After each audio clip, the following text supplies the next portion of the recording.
everybody, and thanks for joining me today.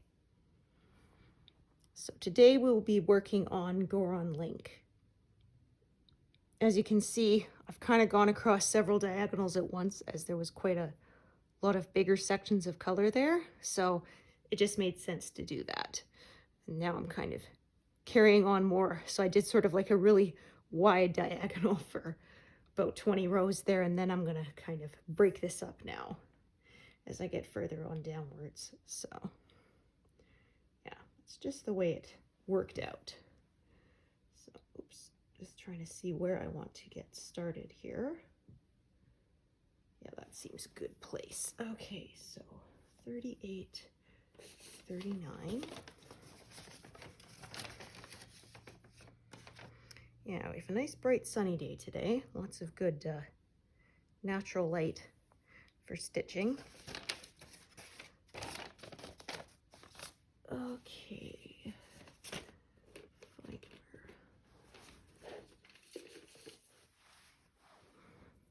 I hit another 0 yesterday, so yeah, we now have 4 colors completed. Woohoo! It was one of the greens on Goron Link's hat. I guess it doesn't go on the any of the other hats for the other forms of Link.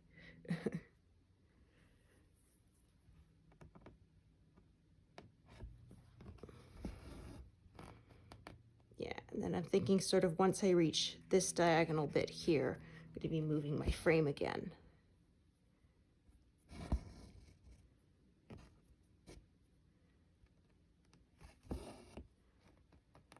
So we should hit 40% during this session because, yeah, we're pretty close to it. 39.78, so I should think that won't take too long. So a bit more confetti here. Oh, goodness me. Oh.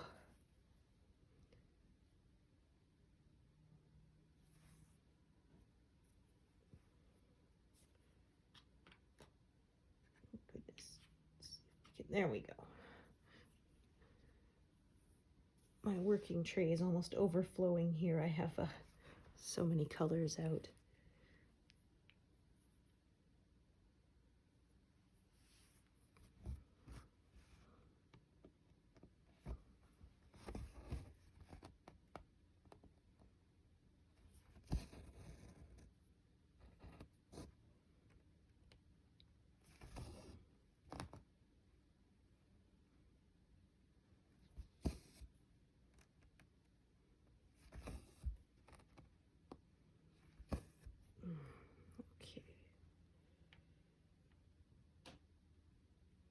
So yeah, life goes on, not a lot of new things happening. But that's okay. I say I don't mind boring. There's a reason they have the curse saying, "May you live in interesting times." Like, yeah, no kidding. I remember once thinking, man, yeah, my life feels kind of boring, and then like the next day I found a breast lump that had to be checked out. So yeah, I never complain anymore. Fortunately, it was fine. It was a benign fibroid, so no problem. But yeah, that was pretty scary for a while. They do say that most of them are benign, but of course it's always a good idea to get it checked, just in case it isn't. God, it was kind of frustrating too because they wouldn't do your first mammogram here in town. They'll do subsequent ones, but they don't want to be responsible for the baseline. So you have to go elsewhere to get it done, which is to the closest big city, which is a 2.5-hour drive away. So yeah, it was a whole day kind of ordeal to go get that done. But yeah, once I start needing regular mammograms, I guess at least that means I'll be able to have them done in town now. Oh, that one is out of the diagonal, yeah. So yeah, I stitched across, like I said, several diagonals for a while, but as you can see, that's because the colors were carrying across several. So yeah, I felt like doing that. Okay, 37.55.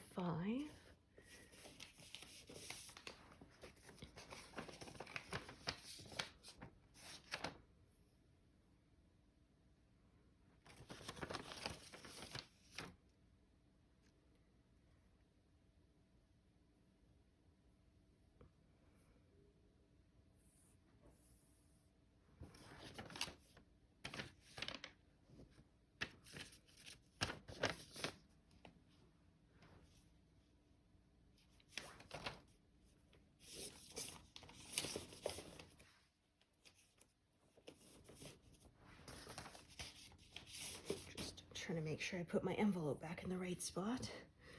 I've done that before. I put it not in number order, and then I had to go through the whole the whole box because I couldn't find it. Instead of putting, I think I put one that was 3041. For some reason I thought it said 3741, so I put it in the 3700 spot, which means of course it was quite a ways away from where it should have been. So yeah, I had difficulty finding it again. So I try not to do that to myself.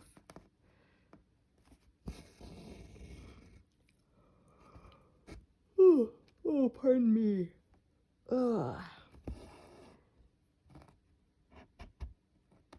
Yeah, so we often go to visit family in the summer coming up, but I'm thinking we're gonna postpone it because loved one is getting married, and it's, well, they're having a destination wedding, but they're having a reception later because they understand, you know, a lot of people cannot make a destination wedding, right? And yeah, because my husband looked into it, and yeah, it's not financially feasible. So, but we're definitely going to make the reception, and that's in like October. So yeah, instead of traveling in say like August like we often do, we'll instead travel October so we can make that. Yeah, actually it's pretty exciting. They're planning on having a Legend of Zelda theme wedding because they're big fans of it. So yeah, they're gonna dress as Link and Princess Zelda, which is just so cool. So yeah, I do wish we could be there, but they are going to live stream it, so we're definitely going to tune in for that.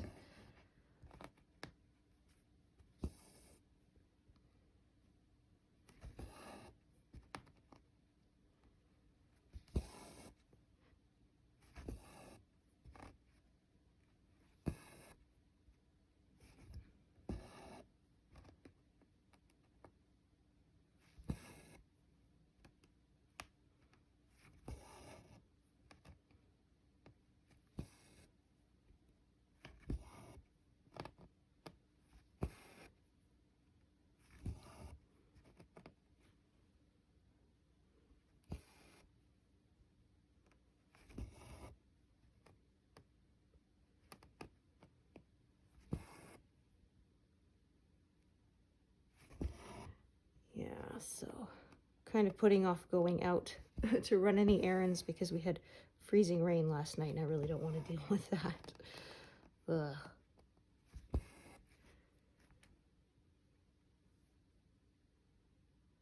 Yeah, like I said, I prefer if it just was snow and ice until the thaw. Makes the roads a lot better.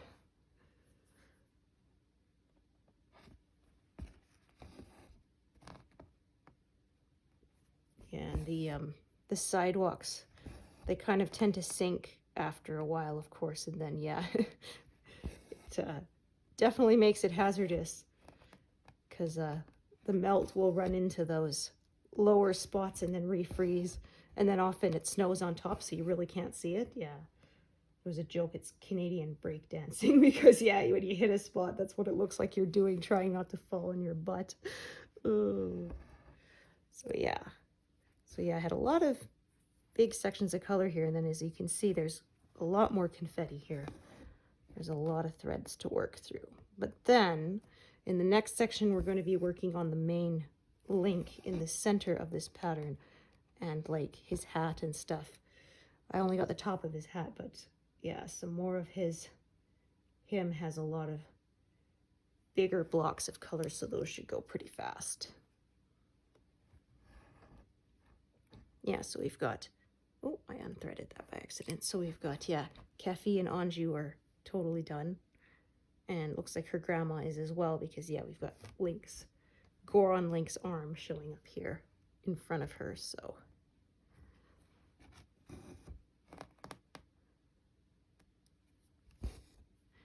The very last one we'll be working on is the Deku Link, because he's in the bottom right-hand corner.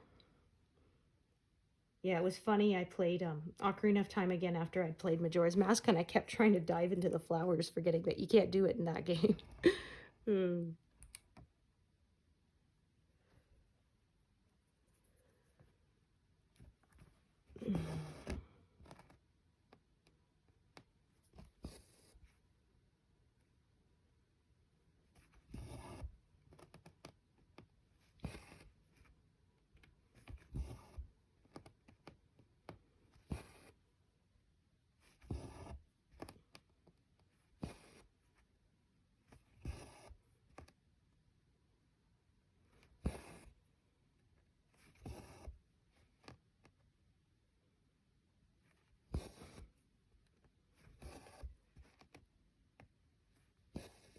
Yeah, hard to believe my kid's going to be done another grade in a few months, having to think about 11th grade electives.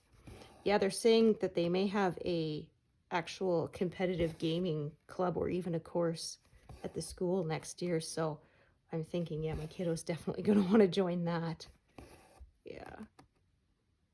Yeah, I'm wondering if maybe game programming or computer programming might be something he's interested in doing after high school, because I mean, he already does a lot of it as a hobby, like in the Minecraft and Roblox. He actually showed me the other day. He had made a traffic signal or whatever, and it was variable so that you could change the speed for the speed limit on the speed limit sign, which was like really cool. So he'd go from 60 kilometers, 70, all the way up to 120 stuff. It's like, yeah, that was just so cool. And he basically designed that. I said, man, you should upload it, you know, so other people can use it too, because I bet you're not the only one who would be interested in doing that kind of thing. Because, yeah, they can design stuff and you can download other people's templates and tweak them to whatever you want. It's pretty cool. Yeah. Yeah, saying a lot of these games, they basically teach you programming. You don't even realize you're being taught. Like in Minecraft and stuff, yeah. Yeah, kiddo tried Animal Crossing for a while, but wasn't really into it as much. My husband played it a bit too, but yeah. I haven't tried it. Oh, and he got the Yoshi's Crafted World was his one of his birthday gifts a couple years ago, and it's so cute for the Switch. The Yoshi, like, it's like he's in a, like I say, a craft world, so like things look like they're made out of paper or cotton balls or, you know, craft supplies. And the Yoshi himself, he looks all fuzzy, like a stuffed animal. It's so cute.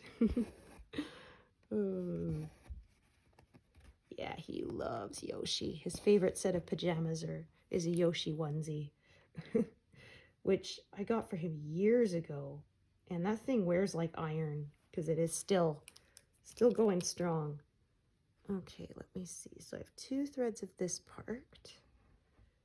That one's not terribly long. Okay, so that helps me decide what I'm going to do. Ah, this is a longer one. So this is the one I'm going to carry around and park a bit more. Yeah, I was saying, and then he has a Yoshi collection. So he's got like 3 Yoshi stuffed animals. He loves collecting stuffed animals. Yeah, he often wants to go shopping with me just so he can see what they have available at the store. Possibly buy more. Yoshi and Paw Patrol stuffies. He loves them. Yeah. And it's like, well, I guess it's, you know, it's his allowance, his spending money. So, but yeah, it's funny because he has like 3 Rocky pups from Paw Patrol, but they're all slightly different. Like one of them he looks like he's in medieval armor, so I call him Sir Rocky. Yeah, it's quite funny.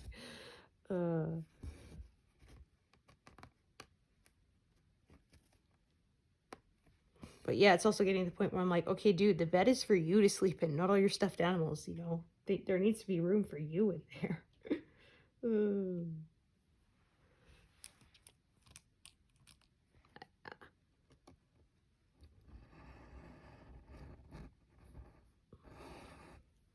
Yeah, he even has like we got a bunk bed set, so the top is all filled with stuffed animals, and he still has so many.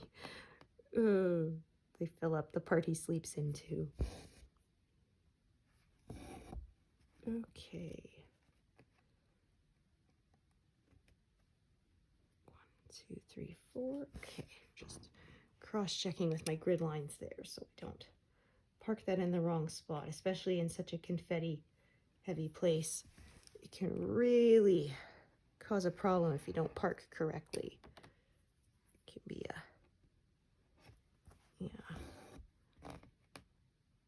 quite a pain to try to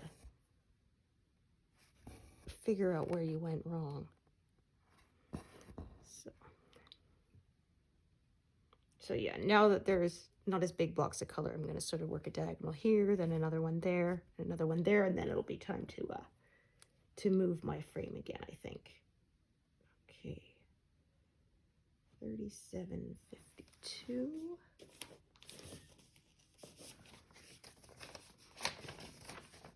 Yeah, I went and bought like a 17-inch frame, but then I discovered my back doesn't like it if I hold my top arm too far over it. I like to be able to rest my elbow down because otherwise my back complains. So yeah, have to be careful. And the older you get, the easier it is for things to go out, right? Oh, like my poor husband a few years ago, he tore his Achilles tendon, not all the way through, but I mean enough that it was a problem. He couldn't walk. And yeah, and he said he hopped over a puddle in our driveway, like, you know, not even doing anything strenuous. And he said he felt and heard something kind of pop and went, uh-oh, and then he couldn't walk. And yeah, so that wasn't funny. He had to have a cast for a while, and then he had the walking boots, and he had to rent one of those I don't know what you call them now, but it's like a walker for one. You put one knee on it and you walk around with it so that you have a little more mobility, right, than on crutches. Because yeah, he said I got super toned arms while he had that. And but yeah, like I said, it wasn't like he was doing anything fancy. He wasn't trying to turn cartwheels or anything, do gymnastics or anything like that. And I said, you know, that always seems to be the way too.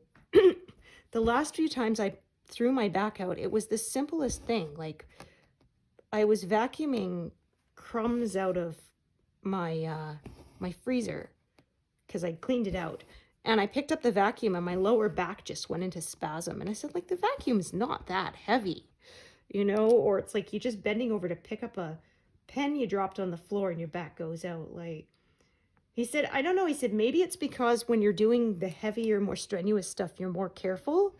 And when it's such a simple little thing, like just bending over to pick up a pen, right, you're not really thinking about how you're moving. And I don't know, but yeah, it's just so weird.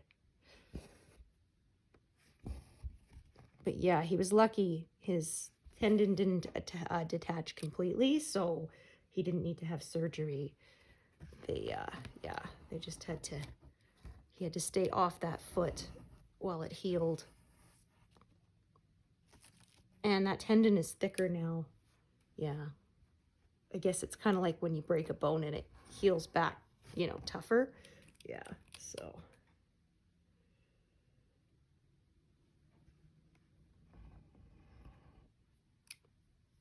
Yeah, and I really messed up my neck that same week. So I said, you know, what a pair we are. And I said, we didn't even get an interesting story out of it, you know? Like, all I did to throw my neck out was I rolled over in my sleep, and I must have just had it at the wrong angle or something like that. This is just, yeah. This came up sort of on the wrong side of the thread that was already in the hole there, and it was making it look wonky and bugging me. So we'll try that again.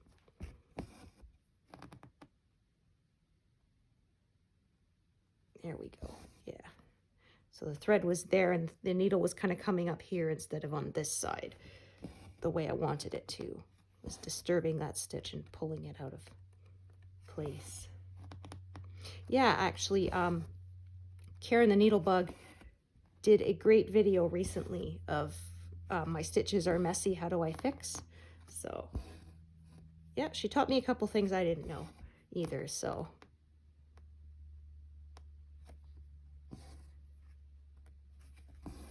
I would check it out.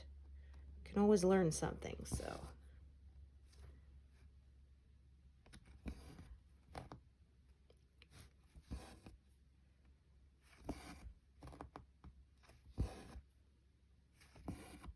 All right, so we're getting to a bit of more of a color block here.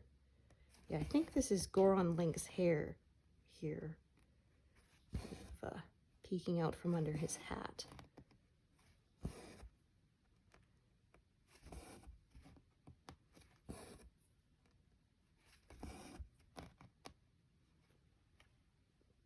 We'll do another row since it won't close anything in. Yeah, so some confetti and now some bigger blocks. 39.87, yeah. I say we should definitely hit 40% by the end of this session. So yeah, I'm thinking 50% by the end of February is definitely doable, even with my also working on my firefly for some of it instead of, yeah. Because when I stitched my last piece, I pretty much worked on just it during my daytime stitching. I did a little bit of, you know, picking away at background during the evenings when, yeah, my brain is a little more fatigued and it's harder to pay closer attention. Yeah, you don't realize how much brain power this stuff takes until you're trying to do it when you're tired and it's just like, oh, not functioning. Okay.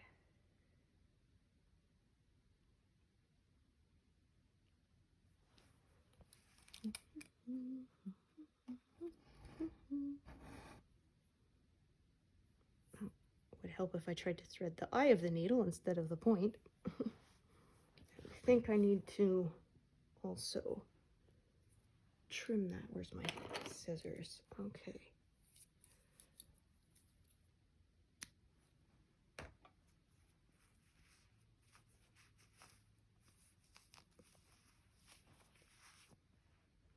Dropped my needle. I'll have to go over, look for it with a magnet later so I don't get stuck.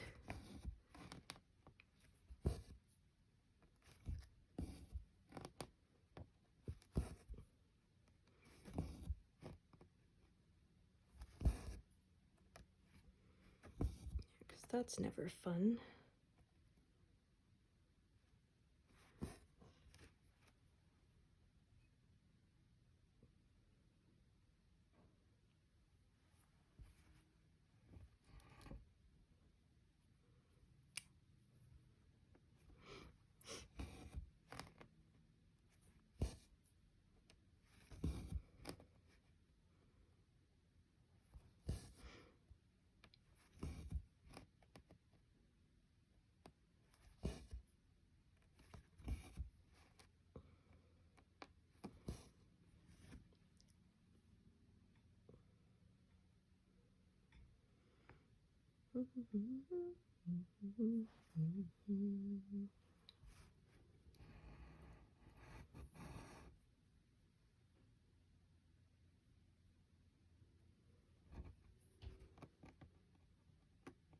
Yeah, we said the Goron Link kind of looks a little like Santa because he's got red boots and then his bit of a beard.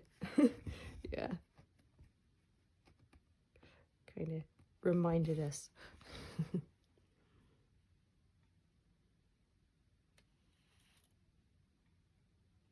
Okay, so again, another bit of a color block.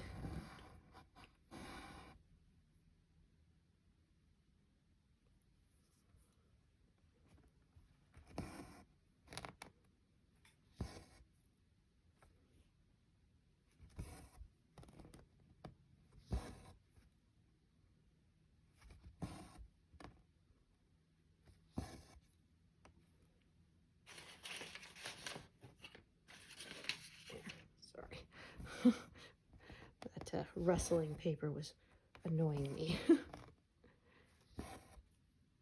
Yeah, like I've mentioned before, I have pretty good hearing, so I can hear stuff that a lot of people don't.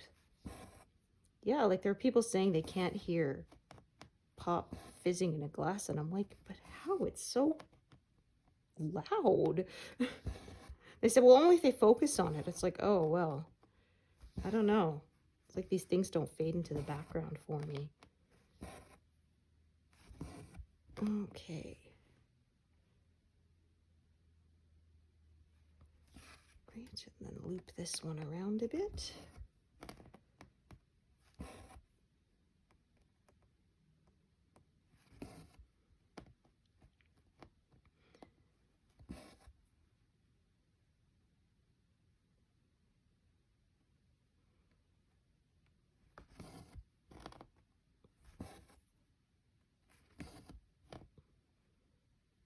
Yeah, it was funny while my husband was on crutches, and just out of curiosity, he used to poke at our guinea pig, and she didn't care at all. Usually she's very skittish when you get near her, but I don't know, the crutch didn't bug her. Although, yeah, she's not very skittish anymore because I think she's just too old to run around quickly. Feels like I might have a loop on the back there. No, I don't. Okay. Just checking. Yeah, I had a really bad one the other day, and I had to actually unpick quite a bit to free it. It was a real mess. And then it had been stitched through with other threads, so I had to pick back those threads, and yeah. But it was such a big, messy lump on the back that it bothered me, and I had to fix it. I don't like it being lumpy. Some people don't care, and that's fine. If you're happy with with it, then that's all that matters, because it's your project. Okay. I can see with this color, I'm going to end up with more than one thread here, yeah. Okay, but I'm thinking all of this here, I'm going to set aside for now. I'll do it when I start doing the next diagonal, which I may do in this session, it depends. So let's see, probably not.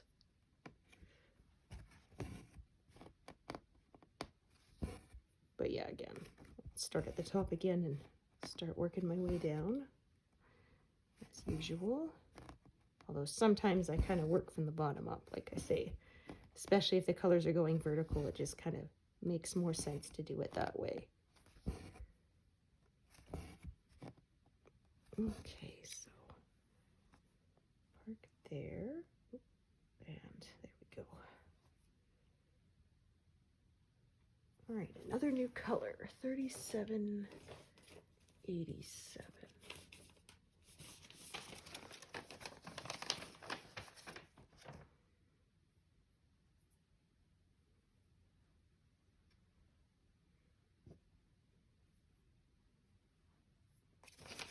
It's funny, the other day I was taking out a piece of black thread, and it was a short piece, and then I dropped it in my lap, and I had a hard time finding it because I was wearing black yoga pants and it was a black thread. I almost gave up and got a new one because I really couldn't find it. Oh dear.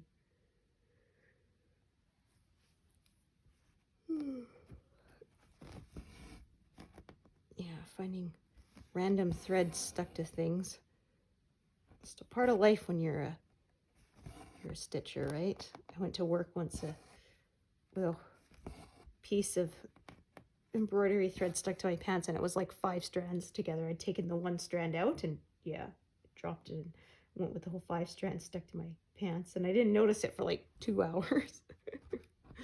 And yeah, when I found it, I had to put it in my pocket and hope I could figure out which color it came from.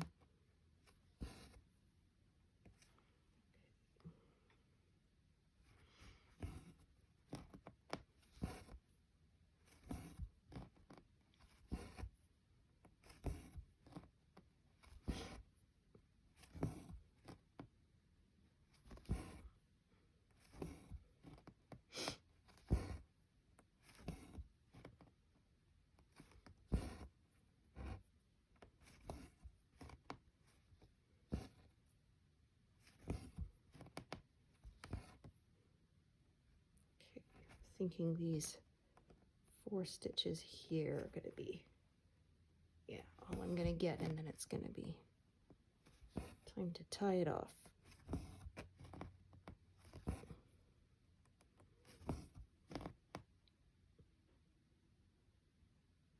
Oh, hang on a minute. Oh, I must have done an extra one with the blue there. Oh, silly me. Okay, hang on a second. Yeah, because I'm going, there's only 3 stitches here. Something is not matching. Yeah, I did do that, didn't I? Okay, no problem. Fortunately, because I have not stitched around this thread yet, that is an easy fix. So I could have decided to just leave it too. Sometimes I do that. Oh, unfortunately, I did this whole row here. Right here. Yeah. Okay, I'm going to have to unpick a bit. Okay. My mistake. I could decide to leave it, but now that I've started unpicking it, I will. Yeah. Did you notice while I was stitching it? Yeah. Okay. One problem with not doing each X as you go is it is a bit tougher to undo if you make a mistake a ways back. Yeah. Okay. That one there? Yes.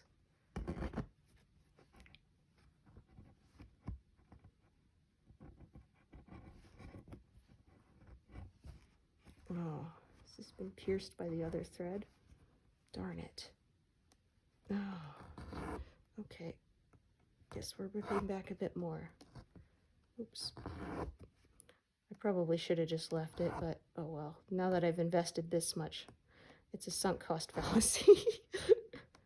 Yeah, this gray one, when I stitched it, must have snagged this blue one, making it tougher to undo. Okay.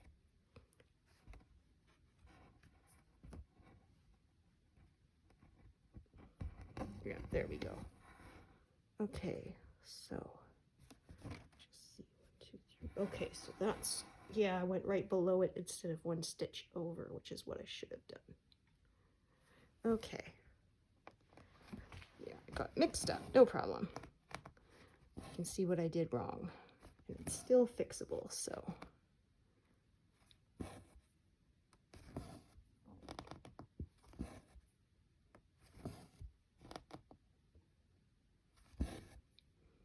Now sometimes when you pull a thread back that far, it can get quite fuzzy from being drawn through the fabric, but I checked and it looks okay. So sometimes you'll need to rip it back, tie off the thread, and start a new one because it can get quite, you know, worn from, yeah, dragging through the fabric so many times. That's why it's recommended you don't stitch with pieces that are too long because, yeah, they can get stripped and worn down. So yeah, I like, I cut mine to about 33, I think, because I cut mine into 8 equal pieces off the skein. I unwind it and I fold it in half 3 times, so it results in 8 equal pieces. And yeah, they're about 33, 34 inches. So then, you know, when you when you fold them up, then, you know, they're about 16 inches in length, which is a good length to give you, you know, a decent length so that you're not constantly running out of thread, but you know, short enough that it's not getting all fuzzed up and messed up from being drawn through the fabric too many times. Okay, as you can see, that end got extremely worn. I'm going to trim it down. Okay, so all fixed.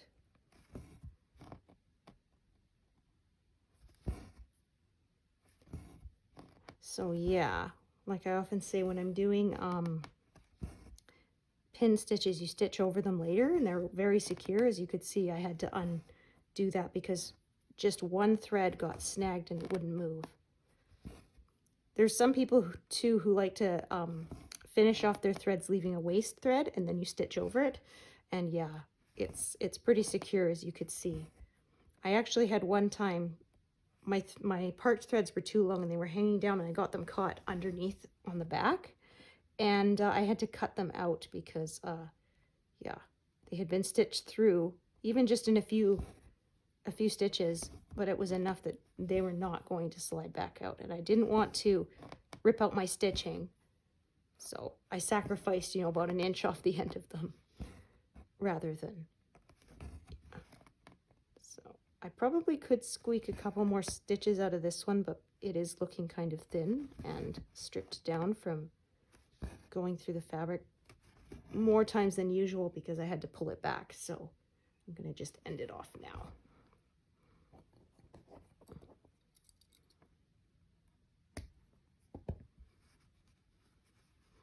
There we go. Okay, so go over to the right a bit here and work my way out, or to the left, I should say. Blah. Mixing up my left and right. Oy.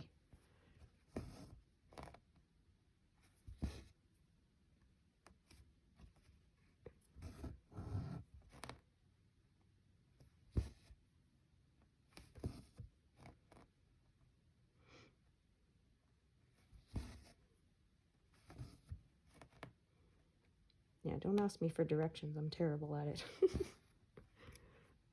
Especially when people want to use compass points, like, forget it. I can't hold that in my head. The only time I know is if we're close to the border of something, then I kind of know, okay, this one is east of that. And then I can remember where north is, and yeah. But yeah, other than that, no. And I don't have a GPS in my car. It's too old. I'm bad for looking at street names and stuff because I just know the way, you know, it's like turn left at the, you know, the Husky station, or, you know, turn right at the Walmart or whatever. So, oh, yeah, if somebody gives me an address, I have to look it up. Good thing for Google Maps, right? And I love the street view too, when you can go and sort of spin it around in 360 degrees so you can see what's around it, because then, yeah, I'll be like, oh, I recognize that one, you know. Oh, I grabbed the wrong one. Look at that. As soon as I tied this off, I went, yeah, I tell you, this is the wrong color. I should have parked it. Oh well, too late now. Yeah. Did you notice that one too? Oh, I tell you. Too bad I gave up coffee. Now, honestly, it's been over a year and I don't really miss it now. I got used to it. Yeah, I had to because my stomach was just not agreeing with it. First week that I gave it up was really tough. I had headaches and yeah. And it wasn't like I drank a lot of it either. I was 1 cup a day kind of person. But, yeah. Unfortunately, I've had to give up a few things as I get older. Can't drink most pops, because, I don't know, there must be a preservative in it or something that gives me headache. I can't eat KFC anymore, even though I loved it, because, again, after I eat it, I get the pain that's like a knife through my temple, so it is not worth it. And, like, I've eaten other competitors' fried chicken. Like, I've eaten at Mary Brown's and I've been fine, so there must be some specific spice or preservative that I cannot handle.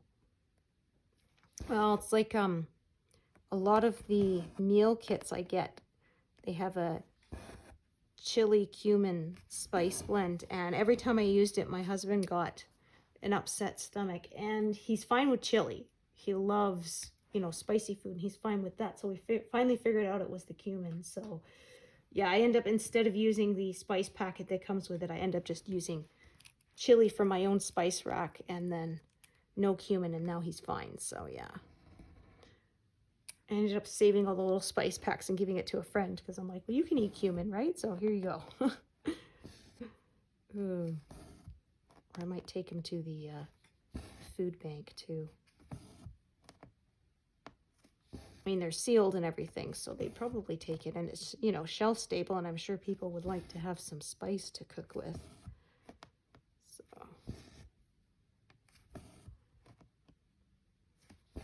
Yeah, it was one of the reasons why I started making apple juice with the stuff from my tree, because I hated wasting it and couldn't take it to the food bank because it's perishable. I couldn't give it away, you know. I tried when my son was little. I had a, moms and tots group that I went to, and I brought a big box and with some, bags and said, help yourself. And people took maybe one or two, but, I had several dozen of them there and people didn't take them, and tried to give them away to the neighbors and they didn't want it. So, yeah.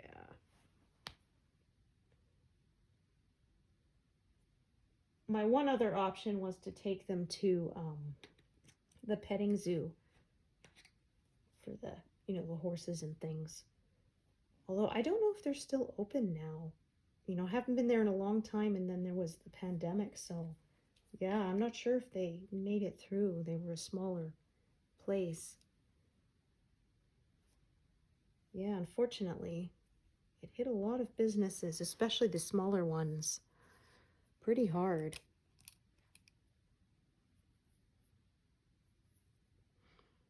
Yeah, like my sister has a small business and she had like just hired an employee, and then, pandemic hit, and so yeah, she had to let them go so that they could collect, benefits, because she couldn't afford to pay them anymore. So yeah, it was not good, but thankfully things are more back on track now.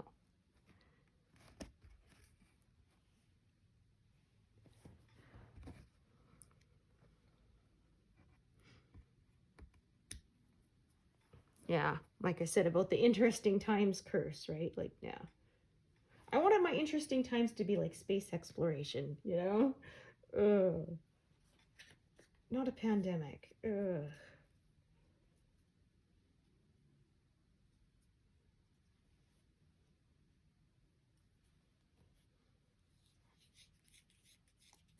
Yeah, there was a joke saying if you updated We Didn't Start the Fire, you'd need like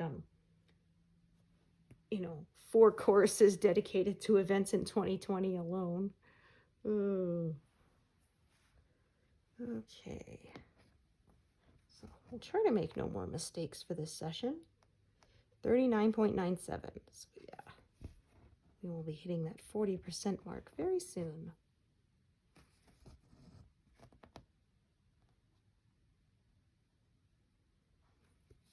Yeah, plus like I was saying about hitting 50%, there's quite a lot of bigger blocks in the next area when I move my frame over, because the link in the center, he's bigger, and so yeah, there's less confetti, so that should help with my goal. But I try not to be too rigid on my goals because I don't want to get stressed out by it, right? Yeah. Goals can be good, but you don't want to cause yourself unnecessary stress either. Yeah, that's why I haven't joined any of the, the whip go. It's like bingo, but work in progress. So whip go, yeah. Or any of those challenges, because yeah, I don't want to lose the joy in it if I start to feel pressured. So, okay, so now I got to reattach this color that I, in error, ended. Oh, let's take a look at this other one parked down here. Oh yeah, that's pretty short. Okay.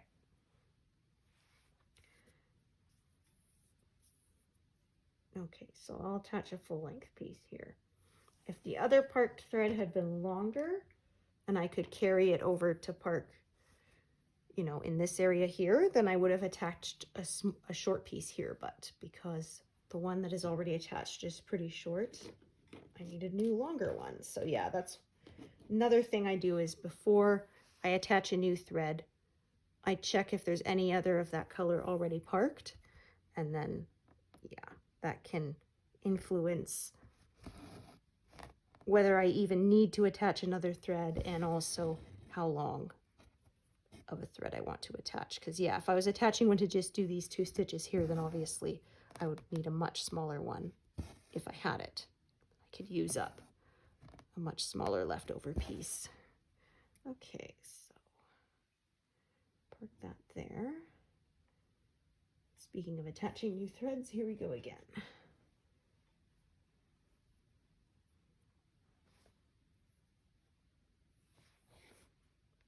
Goodness.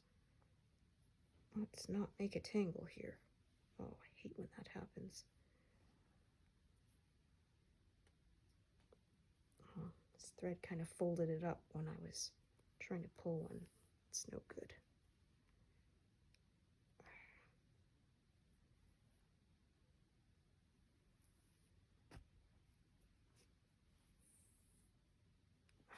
Rats. And I got a knot in it. Ah. Well, that's annoying. Okay. So what I may do is, I have two strands that are shorter now because I had to cut that knot out. So I may actually use an away thread here instead of a loop start.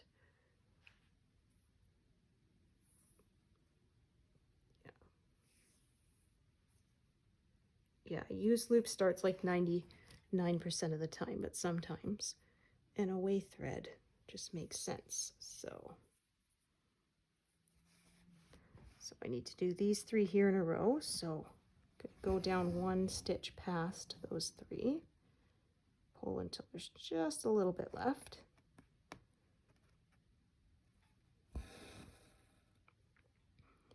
Okay, and then just making sure that I catch that thread with my working thread, loop it around. And then this way I didn't have to turn my work to secure it.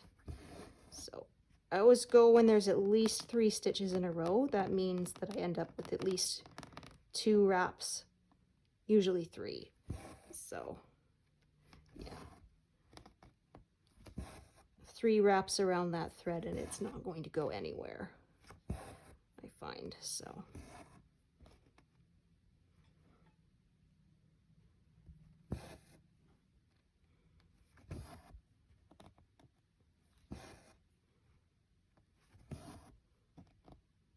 guessing this is the sort of shadowy side of Goron Link's face, because like I said, the light source is, I think, coming from the fairy over on the other side of the main link here, so that's why this area is so purpley, twilight kind of colors, because it's in shadow.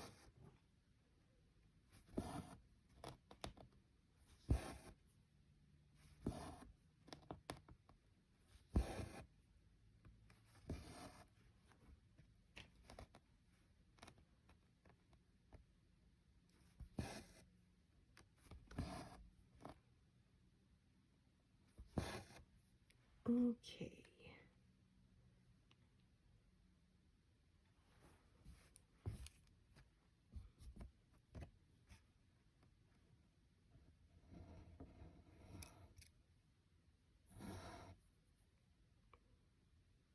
Just making sure I picked up the correct thread. Yes, it's on this, to the left of this grid line, so I know it's the correct one.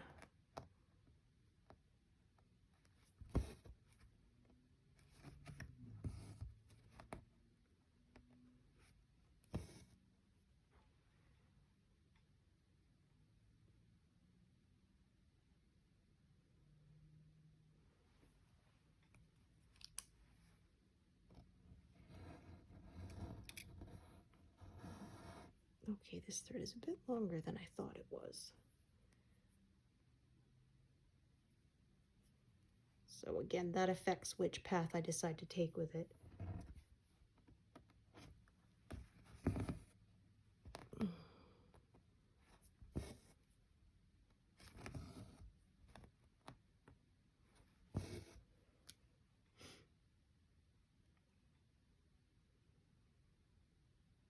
Okay, 798.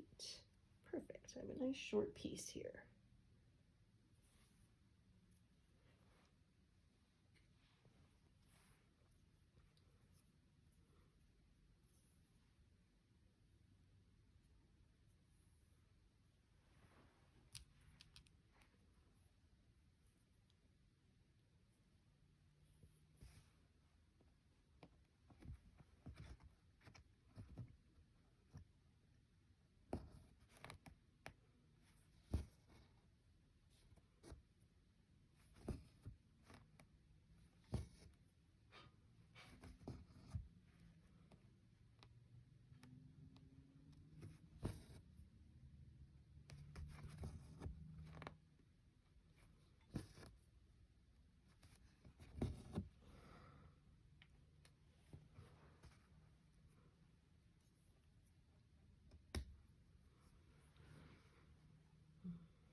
Oh, look at that. We hit 40%. 40% exactly. Sweet. 0.00. Yeah, I said we would hit it this session, and we definitely did. With, I think, time to spare.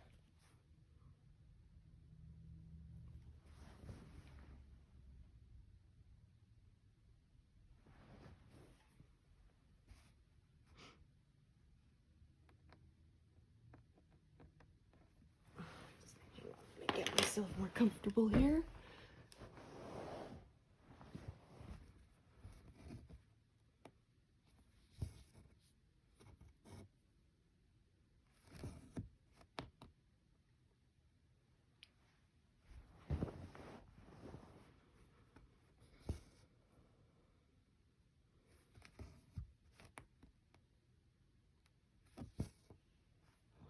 Okay, and I'm not going to leave that threaded as it's pretty short. Yeah, I don't think it will stay.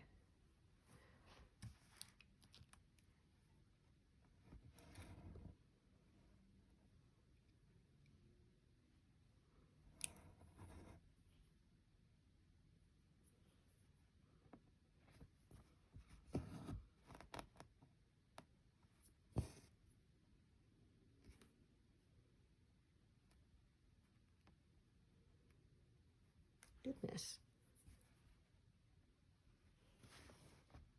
Don't know why it didn't want to go through there. I mean, it is full of other threads, but usually there isn't that much resistance, and there isn't a knot on the back, so I don't know why. It's being a bit of a pain there. Okay, yeah, so if this was a shorter piece, I would probably park it over where there's fewer stitches, but as it's a longer piece, and the one, like I said, that I have parked over to the left is shorter, yeah, I'm gonna park this further to the left to do those stitches first with this longer thread. That way I don't have to add another thread here if I had parked it down here. So I don't mind having multiple threads, but I mean, I also don't want to add them unnecessarily. I'm just making it more more complex when it doesn't have to be. I like to keep it simpler when I can. Of course, like I've said, when I'm working on a project with a lot of confetti and a lot of color, it's gonna get complex no matter what. Yeah, I saw somebody was stitching the, I think it was the Grand Library, and it was a max color, and my gosh, they had threads parked in just about, you know, every stitch in the first 3 or 4 rows below where they were working.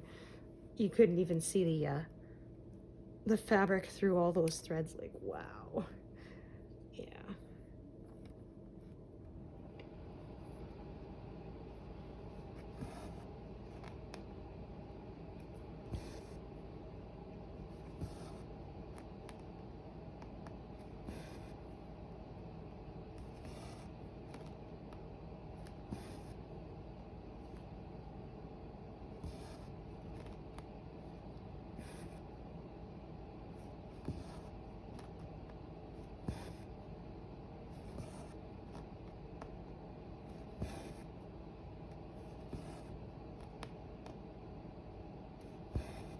Oh, look at that. I've stitched 1, 1, 1. Yeah, it's funny. The other day I had stitched 554 when I was going to quit, and was like, oh, no. Now I have to stitch at least one more, you know.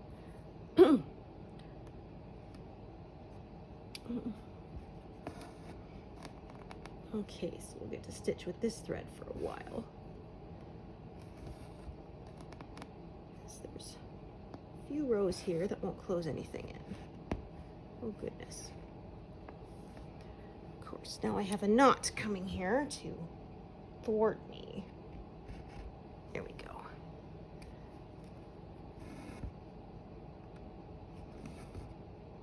Okay, yeah, don't do that.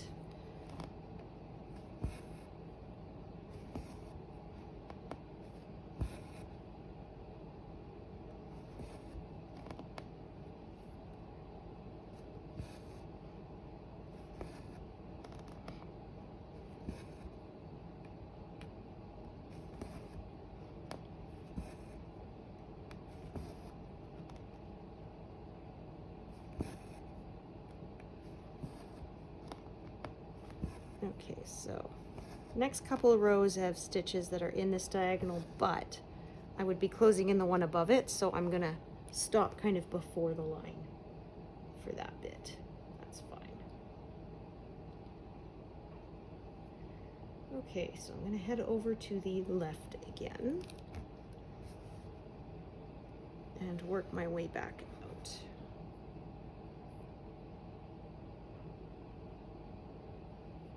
We're getting close to the bottom of this diagonal here, though I don't think I'll reach it in this session.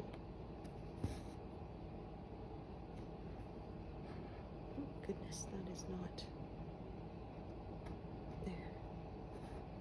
Those threads were not properly lined up, so one thread of that stitch was kind of loose. So I just made sure I pulled them all taut and the same.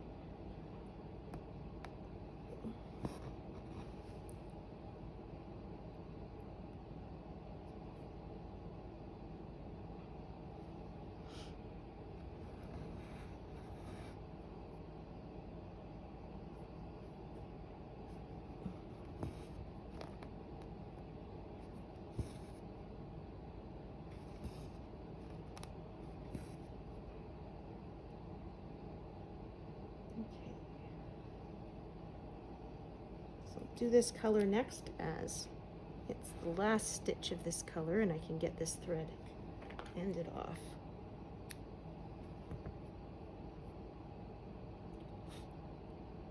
Works out actually, because yeah, this thread is definitely only long enough for a single stitch anyway.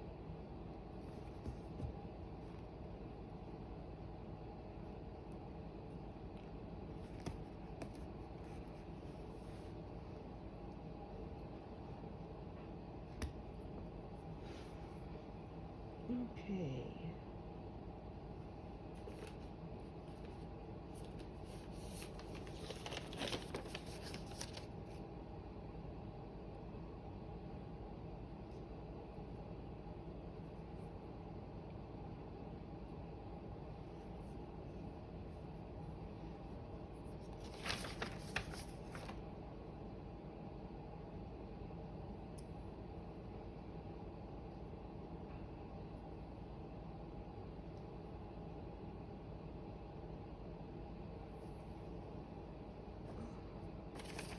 Okay. No leftover bits, unfortunately, for these two, so oh well. Yeah, sometimes that's just how it works out.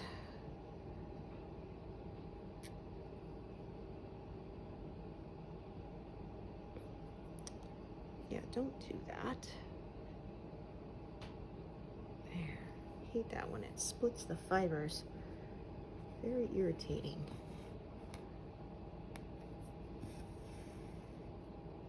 Yeah, I get that in knitting sometimes too. I remember I was making a little warm sort of winter sweater suit for my son when he was a toddler, and I picked this kind of, it wasn't wool, but it had like a woolly texture, and yeah, it was really hard to knit with without splitting the yarn. It was quite frustrating, but it was worth it. It was the cutest little, so it was like a jumpsuit, and then I added a little hood and bear ears and a little tail.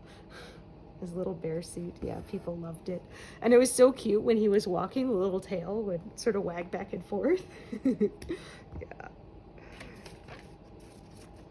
It was funny, he was a little scared of it at first, but then after a while he warmed up to it, and then he was always requesting to wear the bear suit, even though sometimes, you know, it was like way too warm. And I couldn't let him because I didn't want him to get, you know, heat stroke. Yeah, I still have it somewhere because it was just too cute to get rid of. And I made it, right? So yeah, I remember my grandma made me a lot of hand knit sweaters, and I kept them because even after I grew out of them, because of course, you know, they're made with love. And then I was so sad. We had them stored, oh, I think in a carport or a garage or something, and some rats got into them and they chewed them all up to make a nest. So I was quite heartbroken. I had some of my old dance outfits that my mom had sewn for me, by hand because she didn't have a machine at the time. Yeah, so I had wanted to keep those because, like I said, you know, the sentimental value when it's made with love. But yeah. So I'm very careful now when I store anything that's cloth, it's staying in the house. I'm not going to store it in a, yeah, in a garage or something because, yeah, now I know from experience it'll attract pests who will chew it up. It was funny, in my first apartment, I had a mouse problem. And I first discovered it because I had cooked with some bean curd in my soup, and one of the parts of it was too hard to eat. It was really thick, and even with being boiled and soaked and everything, it was too tough to chew. So I chucked that bit in the garbage. And then, you know, the next morning I opened my drawer and this piece is sitting there, and I'm going, you know, why would it be there? I wouldn't have put it there, but I thought maybe someone else thought that it was, you know, I thought maybe my then fiance at the time had thought that it was something to be worth saving, or I don't know, but I thought, okay, that's weird. So I checked it in the garbage again. And then the next day I opened that drawer and it's in there again. I'm like, what the heck's going on? And it took a couple days before I realized that there was a darn mouse who was trying to save it to chew on. And it was funny because it was in my drawer of dishcloths and it didn't chew a single one of the cloths up, which I was surprised. But yeah, it was not a nice apartment, that first place. It was the cheapest place, and it was like mostly underground. It had no natural light basically, except for a tiny little, you know, window that you couldn't escape through in a fire kind of thing. And honestly, I don't know how it was even, it probably wasn't legal if there isn't a way to escape out a window if there's a fire, right? I'm thinking it probably wasn't, but maybe that's why it was so cheap, right? But yeah. And so it's funny, so my husband's trying to be humane, and we get some live traps. They're the kind that, you know, you put the food in, they go and it trips the door and closes on them, then you can take them out to a field and let them go. And you know, he put some food inside, he smeared it with some, you know, peanut butter or something on the inside. Next morning I found them. They were tripped, licked clean, but there was no mouse in there. I was like, what the heck? So we tried it a couple times, and finally he said, well, I guess if we can't catch it humanely, we're gonna have to get the regular traps, you know, the spring-loaded ones. So we did, and it woke me up at 3 a.m. Bang, so loud. And we caught it. It was because it turned out the thing was huge. And so when it went in, the door would close and it would hit it sort of on its bum. And it wouldn't trap it in there. So it would get in there, it would eat all the food, and then it would just sort of back its way out and then leave the trap with it closed. That was how it was managing to trip it without getting caught. So, yeah. Yeah, I didn't live in that place long, couple of months. And then my fiance at that point just said, no, we're finding a better place. Don't worry, I'll pay the extra, because of course at the time I did not have very much money. But he said, we're getting married anyway, so yeah. And he lived in the military housing, and I don't think I was allowed to move in there if we weren't married, so yeah. Plus, I mean, he had a roommate. It was nice to have our own space. Yeah, and then after we got married, we spent like a month in the apartment, and then we were able to apply to live in a military quarters.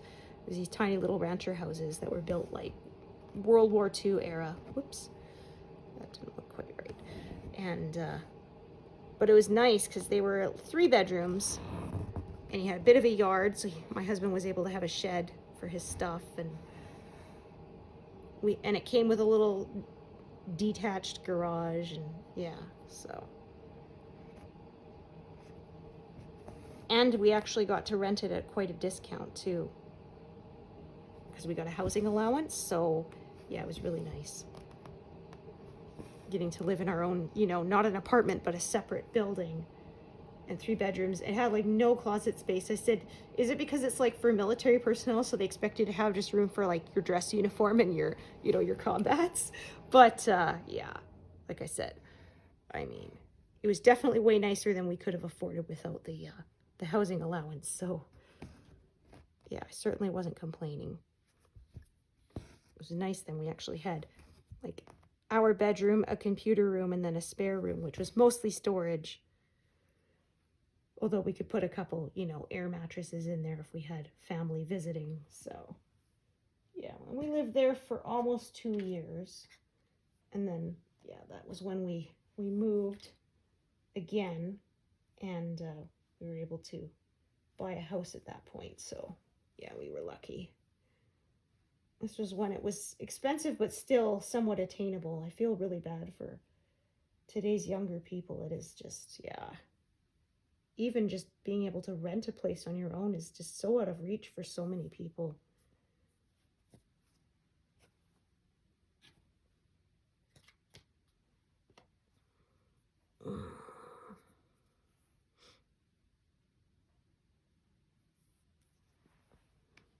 Yeah, we lived in that place a couple of years, and then we finally moved to this house, and I said I'm not moving again because we moved so much when I was a kid. Yeah, I went to like 10 different schools because I basically went to a new school almost every grade. And yeah, I didn't want that for my own kid. I was always so jealous of the kids in the school who had, you know, grown up together, and they all knew each other so well. I was always the outsider, so yeah.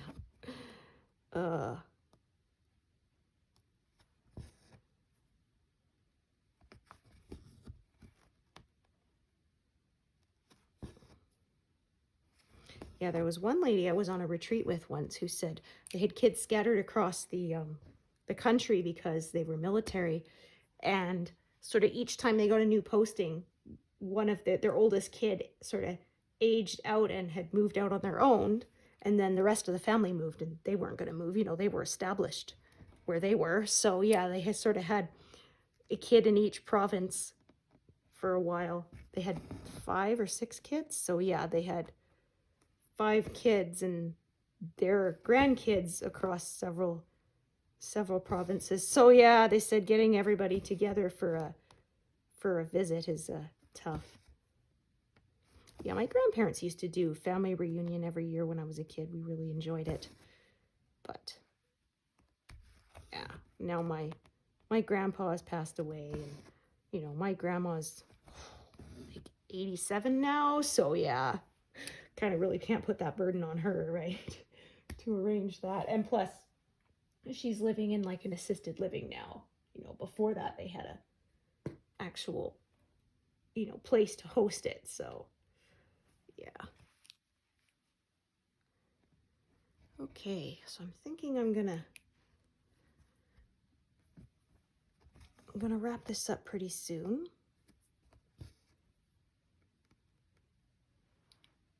Got a fair amount done.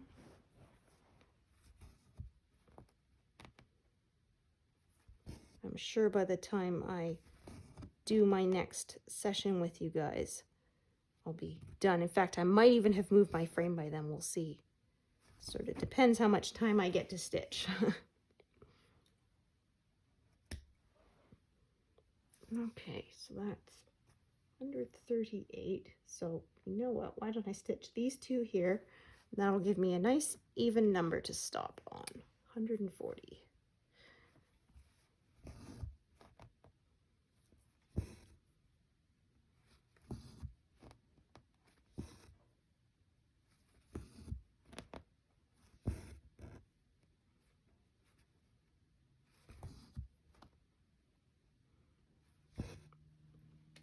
There we go. Okay, 140.